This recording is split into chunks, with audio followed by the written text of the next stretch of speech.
Thank you. Thanks for coming to this session this morning.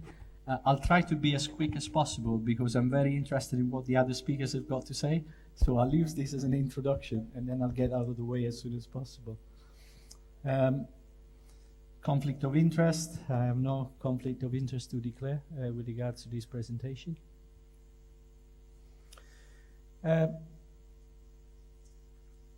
It's very important when we talk about young athletes that we recognize that they are not mini adults. And this is one of the biggest problems of working with young performers. Sadly, most of the training methodologies that have been developed for adults get translated automatically to youth.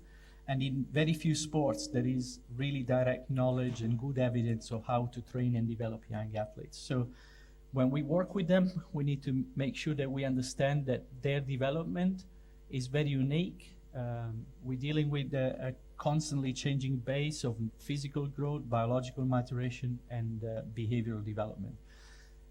We should never forget that the athletes develop in different ways, their body develops in different ways, their psychology develops in different ways, and we will try to cover that today. And we have information from psychology, we have information from other sciences, and you will see it's a very complex issue. If you think elite athletes are complex, then youth athletes are really complicated.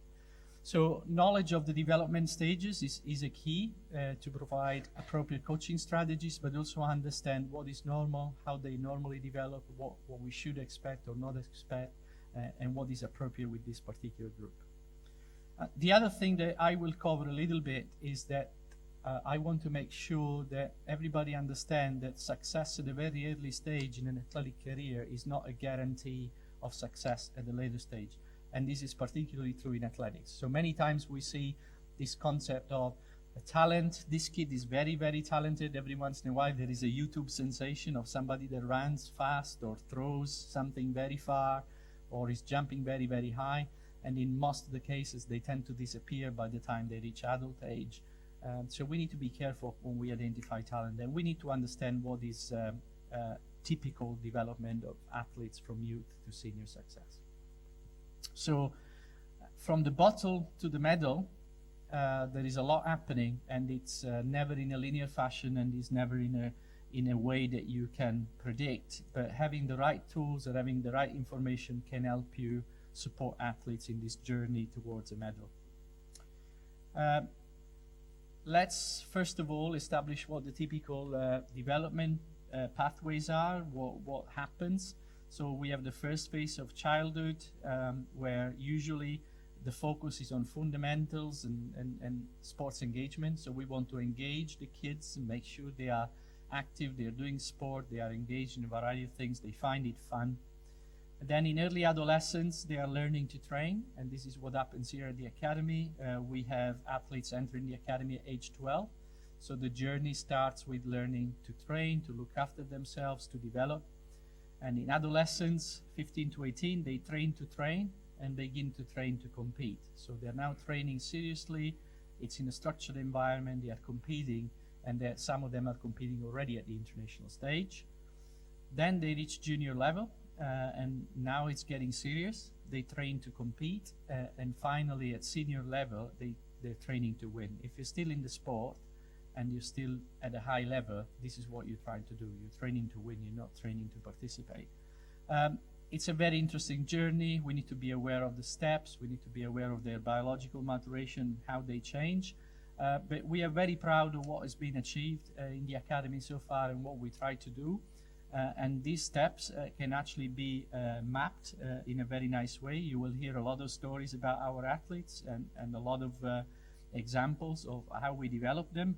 But I would like to show you how an athlete looks like when enters the academy on the first day, and how he looks like when does a world leading time and wins the Asian gold medal in the 800 meters. And last night he was mixing it with the big boys and qualified for Tokyo, which is his second Olympic game at age 22. So things can happen if the appropriate steps are put in place and the right level of support is there, and the athlete is willing to do things in a certain way.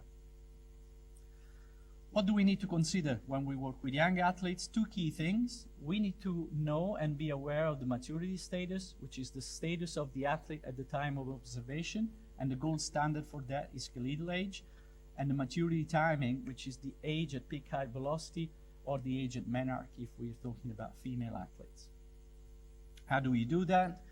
You do that by measuring an X-ray of the hand, which tells you how mature the athlete is, how far is from complete growth, and also by knowing peak height velocity, which is the speed at which the height increases. And you can see that there is kids that reach the peak height velocity between 12 to 16 years of age. Some do it a bit earlier than others, and some have that delayed, both boys and girls. So knowing these two aspects tells you where the athlete is, at what point he or she is in their growth, and where they're heading. And it's very important because any result or any test or any measurement that you do should be taken into this context. And you should never compare boys just based on chronological age, but you should be aware of their maturation status. And I'll give you a few examples. So this is the typical peak height velocity curve for boys and girls. So the girls tend to mature and have peak height velocity a bit earlier than the boys. The boys more or less around age 14. And we divide three phases. The first one is pre-peak height velocity, so they're still growing, but they're not going through the acceleration of growth. Then when they are into peak height velocity or circa peak height velocity, and then post-peak height velocity. And these are data from one of our cohorts. This is the boys that entered the academy in the first year. So their chronological age range is 1.8 years. So they go, the youngest is 11.8 years and the oldest is 12.6. But if we measure the skeletal age on X-ray, you can see that there's a wide range difference. So there's about 6.5 years difference in their skeletal age. And if we determine the peak height velocity, we have a number of boys that are before peak height velocity, some that are around peak height velocity, and a few that have already completed at peak height velocity.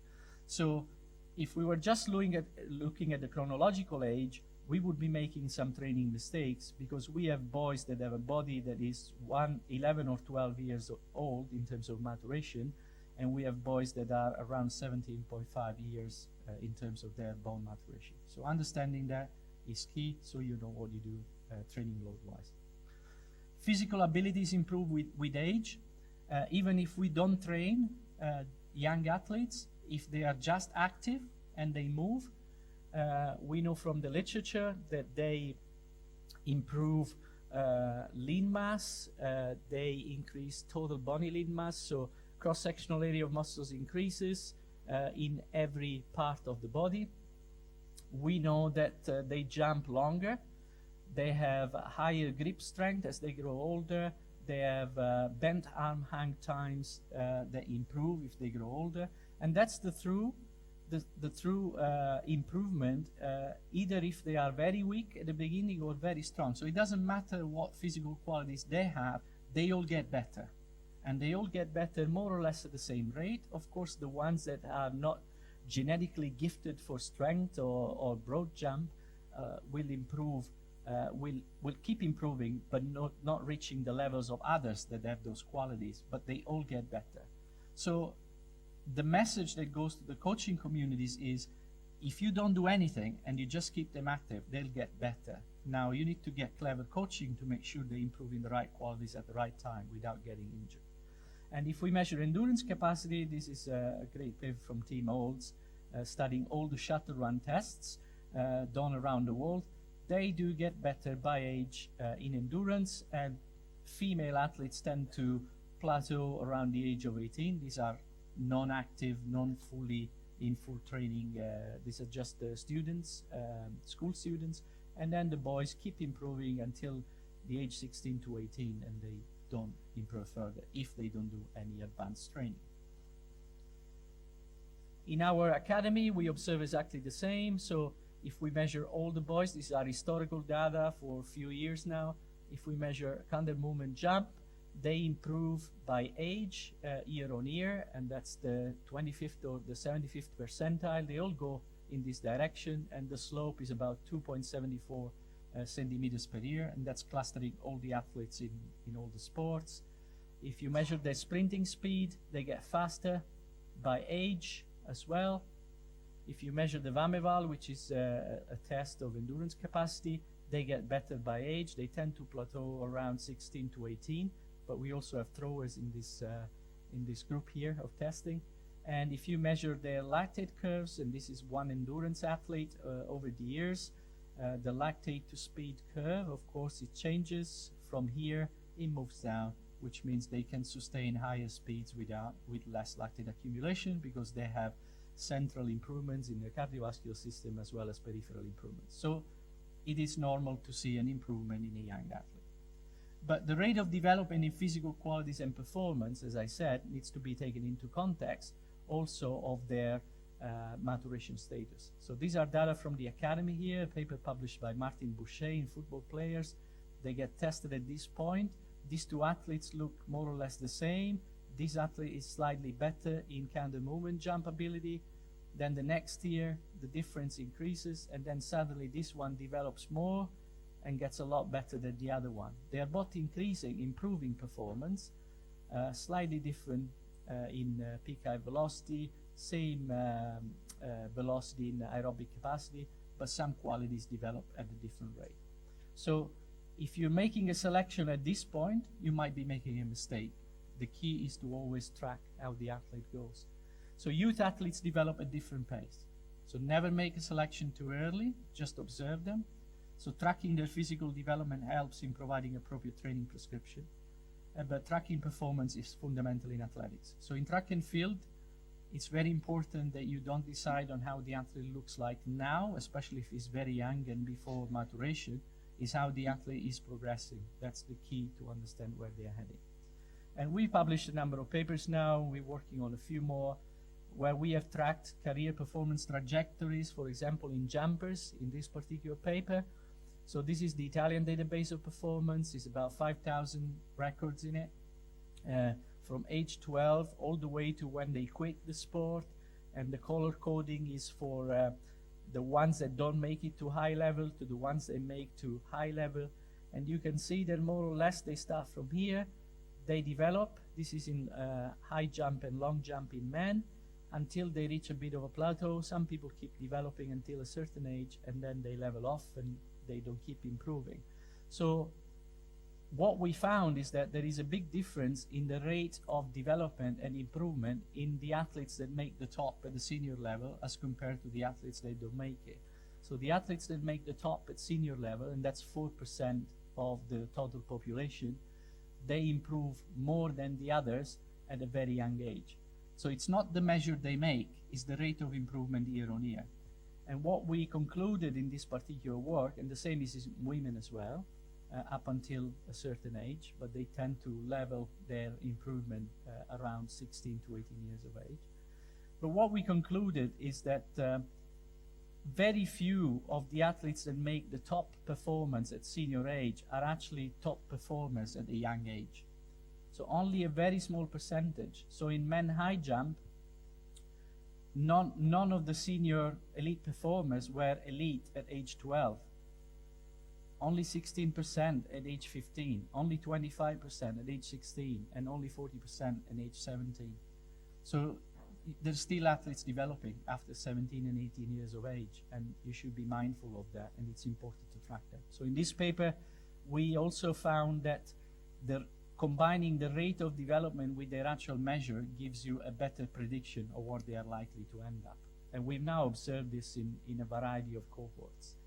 So setting realistic expectations for young athletes is very important.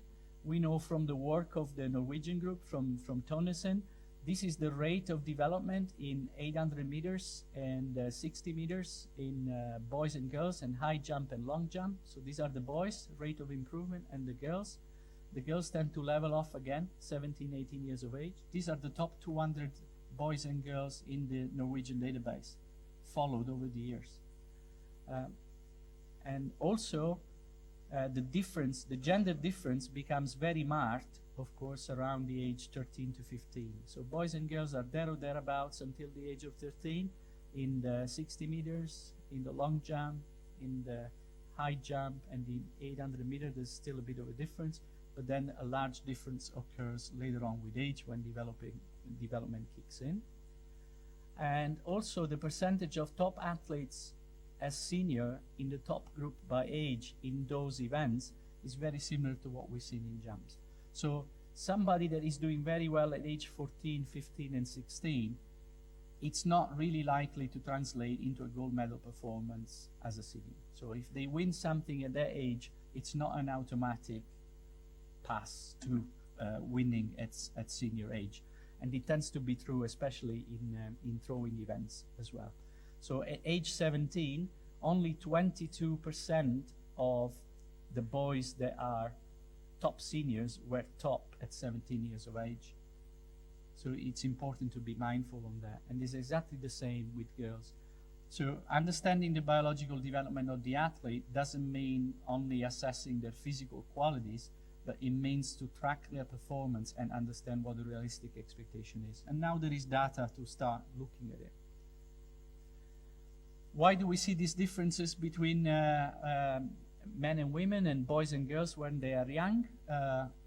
It's a matter of discussion, as we've seen in the last 48 hours. It's testosterone is one of the big deals here that makes the big difference. So this is the gender difference in running events, combining all the running events, 50, 60, 100, 200, 300, 400, 500, 600, 800, 1,000, etc., etc.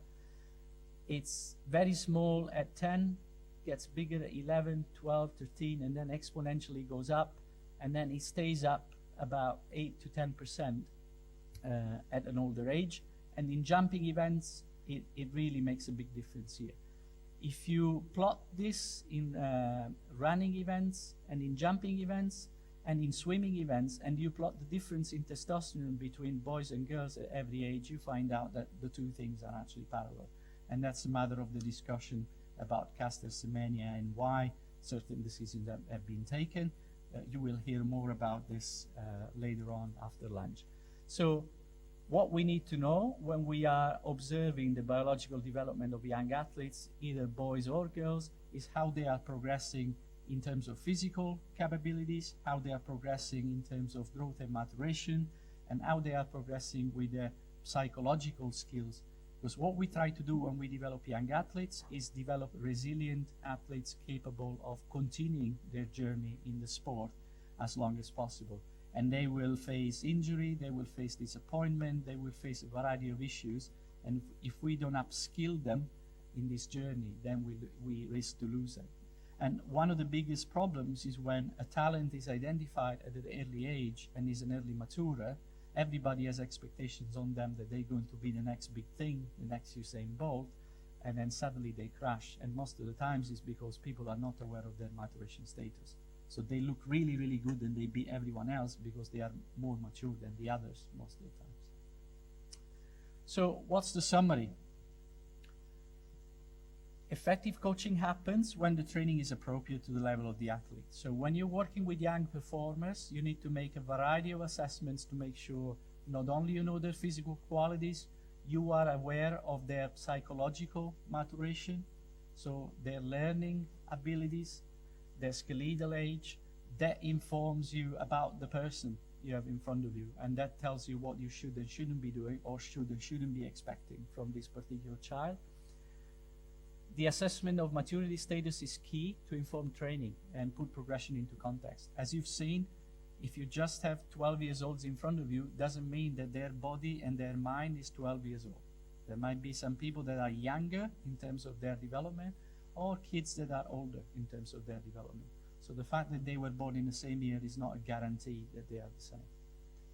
Youth athletes performing well at young age might not develop into senior performers. So if you are a young coach working with young athletes and parents, try to damp down the enthusiasm without killing it.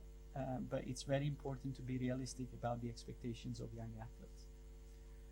Health and longevity in the sport should come before performance at an early age. What you're trying to do is you're trying to put somebody on a long journey. When they start the sport at 12, if the expectation is to retire at 34, 35 years of age, they have a long way to go. So we need to set them on a long journey, and to do that properly, we need to make sure they develop without injuries and reducing the negative experiences so they can stay on journey. Training should be progressive, adequate, targeted to develop multi-skills and target all the physiological systems. Early specialization, especially in athletics and in track and field, there is absolutely no evidence for that. So athletes can enter at a very late stage and still develop into elite performers, or enter early and develop as well. So there is no guarantee that you have to enter athletics at age 12. You can enter athletics at 18 and still be very successful. And we have a lot of data on that. We'll publish something hopefully in the next few months. But this is the concept, is trying to track and develop athletes.